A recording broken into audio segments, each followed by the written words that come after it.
básicamente ha sido que cuando ellos recibieron las instalaciones como tal, pues no habían puestos, no habían sillas, no contaban con tableros, los estudiantes se sentaban en el piso, se recibía una población obviamente muy vulnerable porque pues es de la zona, pero siento que el enfoque que tuvo el rector Álvaro Parra fue básicamente cambiar la educación. Cuando llegamos a la institución, estaba en obra, todavía la parte administrativa no había sido terminada. Nos entregaron las aulas de los estudiantes, pero estaban sin tablero, no tenían mobiliario, o sea, teníamos que comenzar físicamente sin mayor material para poder trabajar. Conocimos la población. Comenzamos con 1.380 estudiantes. Era una población dispersa, era un colegio que empezaba hasta ahora. Había que estructurar todo el norte, el horizonte de la institución. Por tanto, la primera tarea fue enfocarnos qué queríamos hacer como tal. Empezamos a construir como tal la idea del PI, y lo que veíamos de la población y todo era construir un proyecto. Y ese proyecto básicamente se instituye como Educar para la Vida. Educar para la vida es entender el contexto en el cual se desarrolla el estudiante y desde el cual podemos formar a nuestros chicos para que asuman una posición frente a los problemas, frente a su propia realidad. Nosotros pensamos en un primer momento que era importante fortalecer toda la parte de pensamiento de los estudiantes, pero también que era fundamental ir erradicando de alguna manera el individualismo de los chicos que los veíamos, porque no se conocían muchos, empezaban a formar una comunidad. Entonces, formar esa comunidad con proyección social fue el ideal primario de todo ello. Y llego en un momento donde hay una transformación en todo el currículo, donde se requiere de una apropiación por parte de los docentes, donde eran jornadas de capacitación, jornadas de revisar documentación en pro de articular toda la propuesta a lo que se pretende, ¿no? Una propuesta integral, una propuesta que busca que los estudiantes desarrollen su pensamiento y evidentemente que en ese momento como docente dejáramos las clases tradicionales y fuéramos un poco más allá. Uno siempre prioriza el conocimiento, ¿sí? Transmitir el conocimiento y que el estudiante de una u otra manera también se lo devuelva de la misma forma. Y entonces esa era la resistencia. ¿Cómo llego para que el estudiante no me dé un concepto que yo le estoy transmitiendo, sino que lo pueda crear, que pueda ser crítico también en ese concepto? Llevar diferentes métodos, que sea más didáctico, eso invita.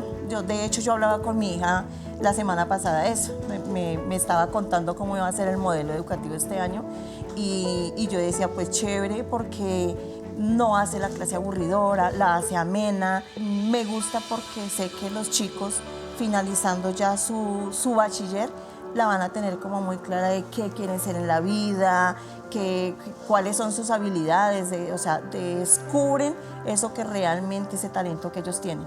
Digamos que nosotros tenemos un lema muy de Forest State, que es que aprender significa transformarse, modificarse, adaptarse. Entonces los chicos están dentro de un contexto real que los desafía constantemente en una cantidad de problemáticas, ya sea emocionales, prácticas, económicas. Que pueda participar y tener todavía más ideas, que pueda encontrar de pronto problemáticas y darle solución a lo mismo que estamos trabajando.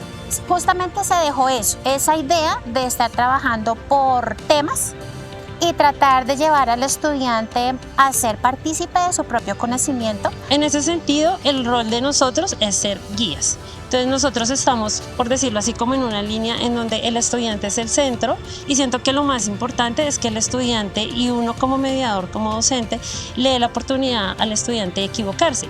Que si me equivoco, a partir de las experiencias y a partir de la mediación que genere el docente, podemos construir aprendizajes significativos dentro del aula.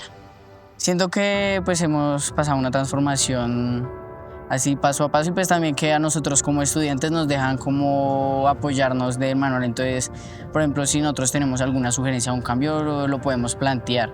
Pude ver estudiantes que de pronto en el aula se desconcentran con facilidad, están en otra sintonía diferente a lo que uno está trabajando, pero en el momento que empezaron a trabajar problemáticas, proyectos y verlos cómo se movilizaban a sus compañeros, hoy nos entregaron banano en el PAE, entonces no podemos perder esa materia orgánica, y cómo movilizaban a sus compañeros y ya los tenían identificados, que eran ellos los que lo recogían, cómo ellos sustentaban ya para que sirve un abono, qué es la materia orgánica, cómo se hace, cuántos días aproximadamente, que si se debe mezclar, que si se debe dejar así. Hicieron todo un laboratorio ellos mismos.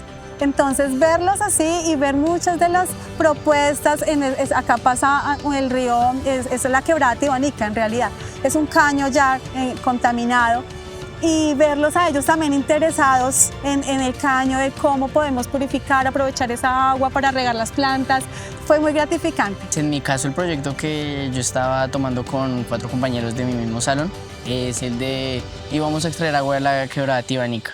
Entonces, pues ese era el proyecto que teníamos, y pues articulaba acá con otros 3 proyectos del colegio, que era pues el de los filtros purificadores, que en ese pues el agua que extraíamos de allá de la quebrada pasaba por medio de los filtros y luego de ahí ya se podía utilizar en la huerta. Ver estudiantes como los que te decía en algún momento, como que uno no sabe qué hacer con ellos en el aula, y de pronto la solución de nosotros más rápida es el observador, ven, no, llamemos acudiente, hagamos proceso, tú no quieres estar acá, pero verlos de pronto motivados y proyectándose hacia otros resultados y propositivos y líderes en su propio aprendizaje, y el día de los proyectos verlos que no estaban sustentando algo de memoria, sino expresando en sus propias palabras. Es un orgullo, y uno dice sí funciona, y lo sigo haciendo y seguimos aprendiendo. El estudiante tiene que entender que no es un ser pasivo, que no viene solamente a recibir, sino que él es muy importante dentro de ese proceso, y que tuvimos como esa experiencia el año pasado de tener esa feria de proyectos. Fue eso, que el estudiante se apropió de su proyecto, y que tú hablas con ellos y ellos fluyen porque proponen, porque es su idea, porque la defienden. Y siento que la familia siempre ha sido fundamental en estos procesos. Las familias acá son familias que se permiten y se dan la posibilidad de aprender con el docente, pero cuando los papitos llegan al colegio hacen ese voz a voz. Entonces, yo quiero que mi hijo estudie ahí, yo quiero que mi hijo esté contigo, o el caminar y encontrarse ya unos chicos que tú en transición y que te saludan, dice, he hecho algo positivo, o sea, he generado un impacto en la vida de ellos. Siento que los estudiantes que salen con esa gratitud de que les exigimos mucho más, de que quisimos llevarlos a que encontraran sus habilidades. El Liceo Mayor de Soacha es innovación, es curiosidad, es creatividad. O sea, siento que eso es lo que reúne a la familia liceísta, el amor por todo lo que hace.